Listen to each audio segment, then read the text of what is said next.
Hello everyone, welcome to Tennis Fan Video. Because when the spotlight gets blinding and trust me, you need something that doesn't move. She's also training at the Rafael Nadal Academy. That's not just a name drop. That environment is built on discipline, repetition, resilience. If you're developing there 4 years, you're absorbing more than just forehands. You're absorbing culture. And Gigi Salmon said something else that stood out. She hits a big ball. That's important. This isn't just vibes and popularity. She has weapons. She can strike through the court. She can dictate when confident. But right now, the gap between flashes off brilliance and week in, week out dominance is still there. And that's normal at 20. Let's not forget that most of the legends weren't fully formed at that age either. Physical maturity takes time. Tactical maturity takes time. Emotional endurance on tour takes time.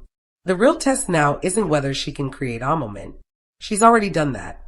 The test is whether she can stack them. Because once fans show up like that, once the noise follows you everywhere, you don't get to be anonymous anymore. Every loss feels amplified. Every mistake gets dissected. And that's where 2026 becomes fascinating.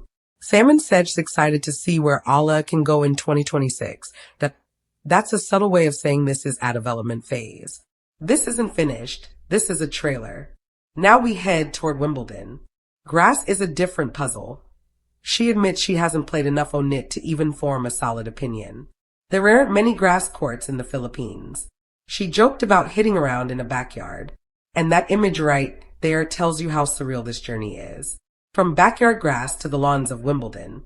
That's cinematic, but Wimbledon doesn't care about atmosphere. It exposes movement. It is balance. It punishes hesitation. So the question becomes, can she translate star energy into grass court efficiency? If she makes a deep run there, this hype won't just grow, it will explode.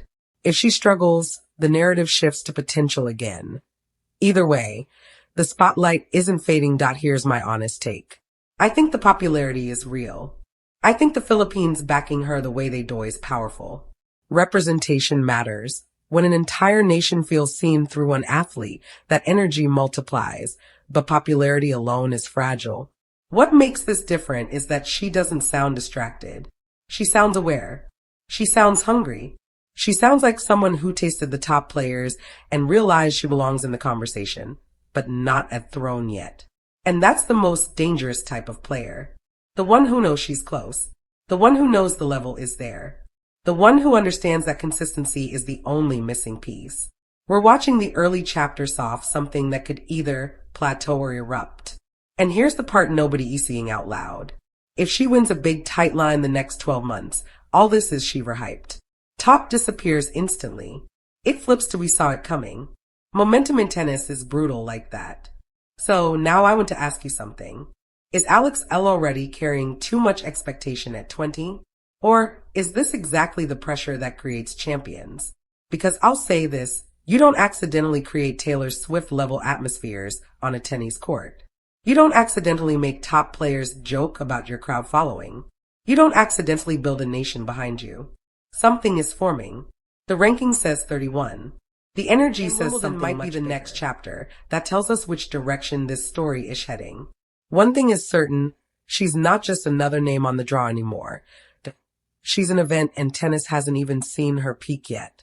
Short outro about Red Dust Report.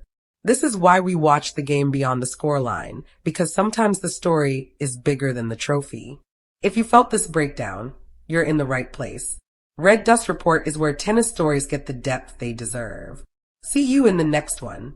It didn't feel like a tennis match. It felt like a concert. The noise wasn't just loud. It was emotional. It was chaotic. It was personal. And in the middle of that storm stood a 20-year-old ranked number 31 in the world, commanding a crowd like she had already won 5 Grand Slams. That's the part nobody can ignore anymore. Alexa may not have a WTA title yet. She may not be holding a major trophy. But if you measure stardom by energy, by attention, by the way fans lose their minds when you step on court, she might already be one of the biggest stars in women's tennis. And when a respected voice like Gigi Salmon compares your atmosphere to Taylor Swift, you know something unusual is happening. But here's the real question that nobody wants to answer too quickly. Can that kind of hype become a burden? Or is Alex Eala actually building something much bigger than a ranking number? Let's talk about what's really going on, because this story didn't start in Dubai. It didn't start in London. It didn't even start this season. It exploded in Miami. Last March, the Miami Open changed everything. That run to the semifinals wasn't supposed to happen. She wasn't the headline name walking into that tournament, but match by match, she started taking down expectations. And then came the win that truly turned heads, beating That Wasn't a Lucky Day. That wasn't a fluke. That was a statement. And you could feel it in the way the crowd reacted. Not just polite applause, not casual interest. It was electricity. Gigi Salmon said the crowds were phenomenal during that run. And that's not exaggeration. You could see it. You could feel it through the screen. People weren't just watching, they were invested. And when Coco got after a match that she was sorry for holding up the Alex Eala fans and promised she'd be off court soon, that wasn't just humor. That was acknowledgement. Players feel it. Opponents notice it. The tour sees it. There used to be a running joke when Roger Federer played that fans weren't really there for the other guy. And now, quietly, subtly, that same energy is starting to follow Ella. Think about that for a second. She's 20, ranked 3-1. Now to title, and yet stadiums feel different when she walks out. That's not normal. In Dubai this year, according to Salmon, it felt like a pop concert. People screaming, phones out, the kind of atmosphere you'd expect from a global music icon. And yes, the Taylor Swift comparison sounds dramatic, but the point isn't about music. It's about gravity. Some people walk into a room and the temperature changes. Ella is starting to have that effect on tennis courts. But here's where the story gets complicated. She was comprehensively beaten by Coco Gauff in Dubai. And that's where reality checks you, because star power doesn't win matches. Shock tolerance does. Physicality does. Consistency does. So now we're at a crossroads moment. Is Alexa becoming bigger than her results? Or are her results quietly building towards something much more dangerous? This is where I think people need to slow down. We've seen this movie before. When Emma Raducanu won the US Open in 2021, the hype was immediate. Brands came running, media exploded, and suddenly expectations suffocated development. It became less about growth and more about maintaining an impossible spotlight. Some observers are already comparing ALA's rise in popularity to that story. But here's the difference I see. Eala sounds grounded. When she spoke about Miami, she didn't talk like someone who thought she'd arrived. She said she didn't even look at the draw. She went match by match. She admitted it surprised her. She acknowledged there's a lot more work to do before she can stay at that level consistently. That matters. That mindset matters more than any marketing deal. She said her day-to-day life hasn't changed.